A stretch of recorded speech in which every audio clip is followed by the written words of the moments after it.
Kicked out at 17. With just $12, now my family begs me to come back home after years of silence, expecting a place in the life I built without them. I was 17 when my dad told me I wasn't built for success. It wasn't some heat of the moment insult number. He said it calmly, like he was doing me a favor.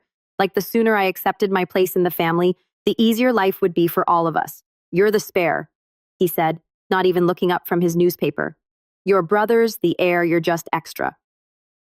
I think that moment carved something into me. Growing up, I always felt like the background character in someone else's story. My older brother Nathan was the golden child, the star athlete, honor roll student, family favorite. He had a bedroom that faced the lake, a brand new car the day he turned 16, and a dad who called him champ even when he messed up. Me, I was the one who got hand-me-downs, suspicious glances, and lectures for existing too loudly.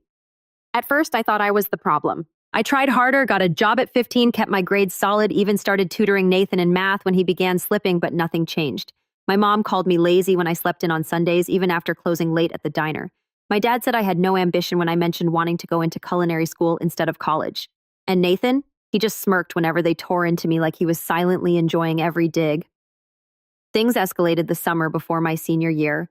Nathan wrecked his car after a party, completely totaled it while driving drunk. I was the one who found him crying in the garage, bleeding from his forehead, begging me not to tell mom and dad. I didn't. I took the blame. I told them I'd borrowed the car without asking, that I'd panicked and ran. I thought maybe this would earn me some respect. Maybe they'd see I was capable of loyalty, of protecting the family. Instead, they kicked me out. My dad didn't even yell. He just pointed to the door and said, "Pack your things, you've embarrassed this family enough." That night, I slept in a bus shelter 2 blocks away. The next morning, I walked back to grab my school backpack from the porch, only to find a trash bag with my clothes inside and a note that read, "You're on your own now. Learn something from this." No one checked on me, not once. My mom told people at church that I'd chosen the streets because I was rebellious. Nathan went on vacation to Florida 2 weeks later, posting beach selfies like nothing had happened. I kept myself alive, working double shifts at a convenience store, sleeping in the stockroom on cardboard when the manager wasn't looking. But you know what the worst part was? The silence. No birthdays, no Christmas cards, no "how are you?" It was like I never existed for 3 years. It was only after I got my associate degree in business through community college, after I'd moved 3 towns away and built a tiny freelance marketing business from a library Wi-Fi connection, that I finally felt like maybe, just maybe, I was free of them. Until last month, I got a text from my mom. Just one line. "Is that your face on the billboard off Route 9? Yes, it was. The local Chamber of Commerce had put me up as a young entrepreneur spotlight after I helped several local shops triple their online sales. It wasn't a huge deal in the big picture, but to me, it was everything, proof that I wasn't a spare, that I was more than a shadow. 2 hours later, my dad called. I didn't answer. Then came the voicemails from Nathan, from relatives I hadn't spoken to in years. All of them suddenly warm, suddenly supportive, suddenly curious about how I was doing. I didn't reply not yet because I just knew they hadn't changed. They were only reaching out because they saw I had something they wanted. And sure enough, the next day, my mom called again. This time she left a message. "We're going through a rough patch. Nathan and his wife might lose their place. We were wondering if you still had that spare room you used to mention." I laughed out loud because that spare room, it didn't exist.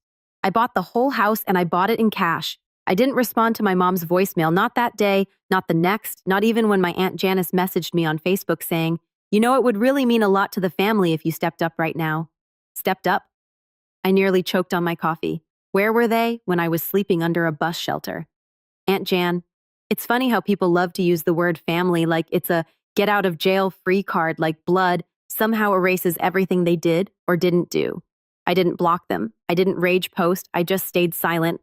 But silence apparently wasn't enough. The following week, I came home from a client meeting and saw a familiar car parked across the street from my house, a silver Honda Civic, the same one my parents used to drive.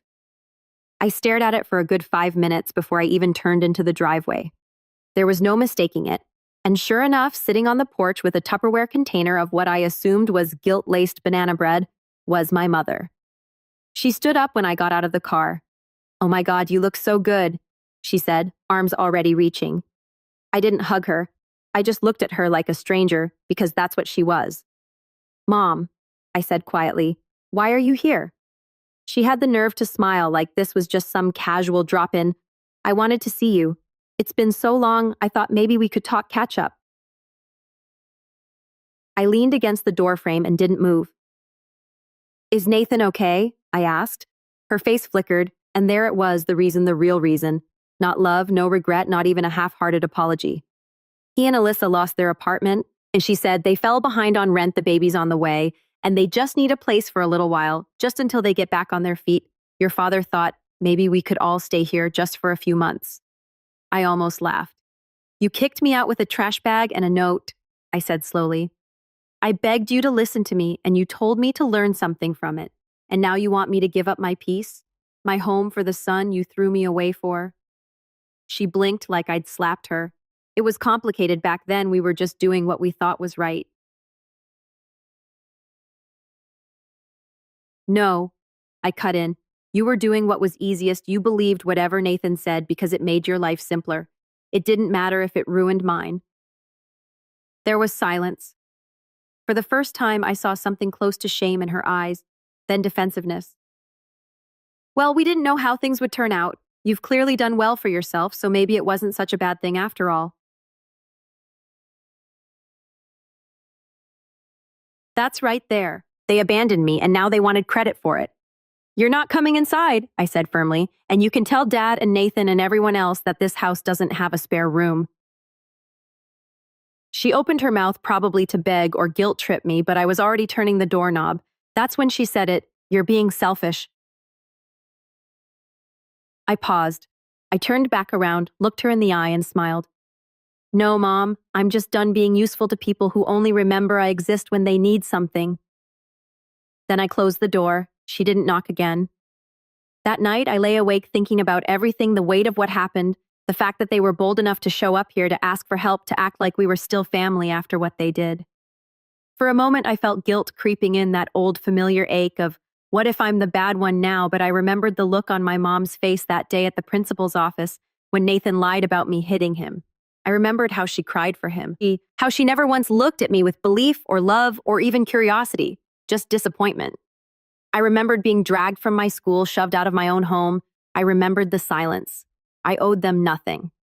Still, I wasn't done yet, because part of me wanted not revenge exactly, but accountability. So I drafted a message, not to them, but to my extended family, the cousins, aunts, uncles, people who had heard their version of events for years, people who thought I was troubled, rebellious, angry. I told them everything. I told them about the car crash, the fake confession, the trash bag on the porch, the years of silence, the Tupperware visit. I even attached a screenshot of the text Nathan had sent me years ago, the one where he bragged about how easy it was to get rid of me. I hit send, and for once I didn't feel afraid. The message took about an hour to ripple through the family group chat. I had muted it years ago, but suddenly my phone wouldn't stop buzzing. Aunt Marie, is this real? I never knew this happened to you. Uncle Leo, your parents said you ran away, that you were doing drugs. Cousin Denise, I always wondered why you disappeared. I'm so sorry. That text from Nathan is disgusting. Message after message poured in sympathy, shock, guilt. A few were awkward and unsure, the kind of apologetic attempts that felt more about their discomfort than my pain. But I didn't mind. I hadn't written it for pity, I'd written it for the truth. Then came the last name I expected to show up in my inbox, Alyssa, Nathan's wife. I'm so sorry. I had no idea. He told me you were unstable and violent, that your grandmother took you in after you assaulted your mom. I feel sick. I stared at her message for a while, unsure of how to respond. She messaged again. I left him last night. My breath caught. Apparently, she had read the email out loud to Nathan. He laughed at first, then got defensive, then angry. Then he grabbed her phone, tried to delete it, and shouted at her for being naive. Alyssa, 7 months pregnant and finally done being gaslit, packed a bag and left for her sisters. She said my message snapped something in her. She saw the pattern now and knew their baby deserved better. I didn't gloat. I just told her, you did the right thing. That should have been the end of it. But Nathan never did like being exposed. 3 days later, I was leaving my favorite coffee shop, just walking toward my car, when I heard someone call my name. I turned and saw him standing there, Nathan. He looked like a shadow of who he used to be, unshaven eyes, sunken, wearing the same varsity jacket he'd had since high school, like he was still clinging to the last time anyone thought he was important. You think you're better than me now? He sneered. I didn't answer. He walked closer, too close. You always played the victim, even now, what you want everyone to feel bad for you. You think anyone gives a damn about your soba story? I could smell the cheap beer on his breath. You lied, I said, calm, quiet. Yeah. He laughed, bitter and sharp. So what, you survived, didn't you? You've got your big house and your little billboard, so quit crying. There was so much I wanted to say. I wanted to scream. I wanted to list every night I cried myself to sleep, every birthday I spent alone, every time I doubted my worth because of him. But I didn't, because he wanted a scene. So I stepped around him, opened my car door, and said just one thing. You lied, I thrived, and now you have to live with that. I left him standing in the parking lot. That night I had dinner with my grandmother. She was the only one who never needed proof. I told her everything about the email, the messages, even the run-in with Nathan. She listened, her hands folded neatly in her lap, only nodding occasionally. After I finished, she reached across the table and held my hand. You did good, she said. That was all I needed. A week later, I got a certified letter from my parents' lawyer. Apparently, they were considering defamation proceedings over my email to the family. I laughed loudly. My own lawyer. Yes, I finally hired one for myself, told me to relax. Their claims were baseless, empty threats. The attached evidence alone, especially Nathan's own written admission, would bury them. I never heard back from their lawyer. They went quiet again. I guess when you stop being useful, you disappear. That's when I decided to do something I hadn't done in years. I framed the note they left on my trash bag that night. You're on your own now. Learn something from this. It hangs in my office now, right next to my Chamber of Commerce award. Some people frame their diplomas. I framed a warning and turned it into a promise. Spare, that's what he called me. Just a spare, a ghost in the family photo. A seat left empty at dinners, a name barely said aloud unless it followed the phrase, "What's wrong with her?" But do you want to know the cruelest part of being a spare?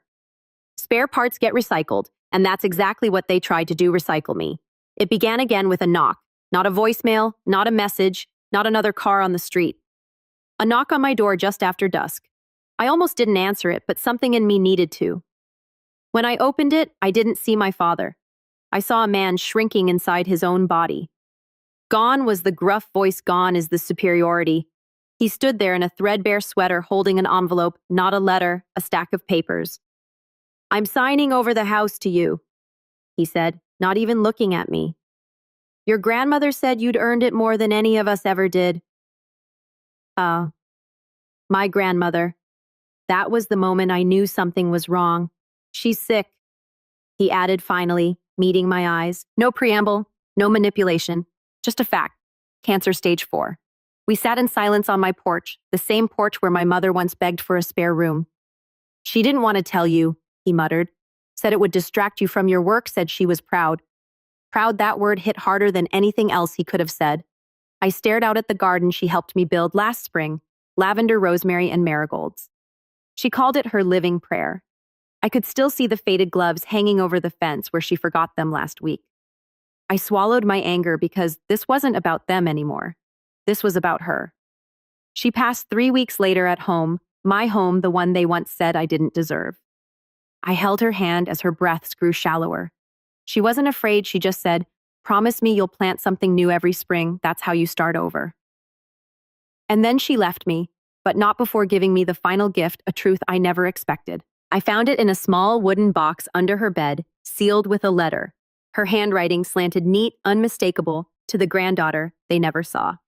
Inside was a stack of old journal entries, yellowing paper notes dated from when I was 9, 11, 14 ages I had long tried to forget. She had written everything. My birthdays were ignored, the bruises, the lies, the way Nathan staged every accusation, the way my mother called me a mistake when she thought no one was listening. Proof she had documented it all. And at the bottom of the box, a deed transfer for her house already notarized, already signed. She had made me the sole heir. I didn't cry, not because I wasn't devastated, but because her final act wasn't about sadness, it was justice. She had rewritten our legacy. The funeral was small. I kept it that way on purpose. No open invitation, no family circus, just a list of names I knew would stand still during silence and not try to rewrite history. But of course they came anyway, Nathan. My mother dressed in black like it could mask anything standing by the edge of the crowd, waiting for a moment to insert themselves. After the final prayer, my mother approached. She didn't cry, she just looked around at the garden, the house, The community of friends and colleagues gathered around me, people who chose me. Then she asked, "Is it true? Did she leave it all to you?"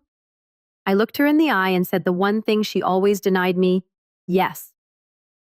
That night, they left a letter on my doorstep typed formal sterile, a request for temporary accommodation for healing and transition, it said. They wanted to live in the house, her house, the same house they'd abandoned her in when she took me in. I sat there for a long time and then I wrote them back. Dear Mr. and Mrs. Turner, thank you for your interest in staying at the residence located at 49 Maplewood Lane at this time. All rooms are currently occupied by peace, silence, dignity, and the long overdue scent of lavender as such. We are unable to accommodate guests who abandoned these values in the past. May you find shelter in the structures you built with your choices. Kindly despair no more. It went viral because I posted it, and for once I told my own story. No edits, no shame, no revenge, just the unfiltered truth. People shared it, stitched it, messaged me not for drama, but for relief because I wasn't alone. There are so many of us, so many spares who was actually the whole damn engine.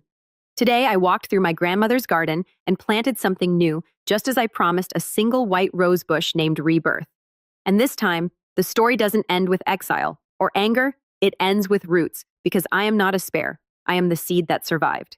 Thanks for watching and being part of the drama. Don't forget to subscribe and hit the bell so you never miss a wild news story.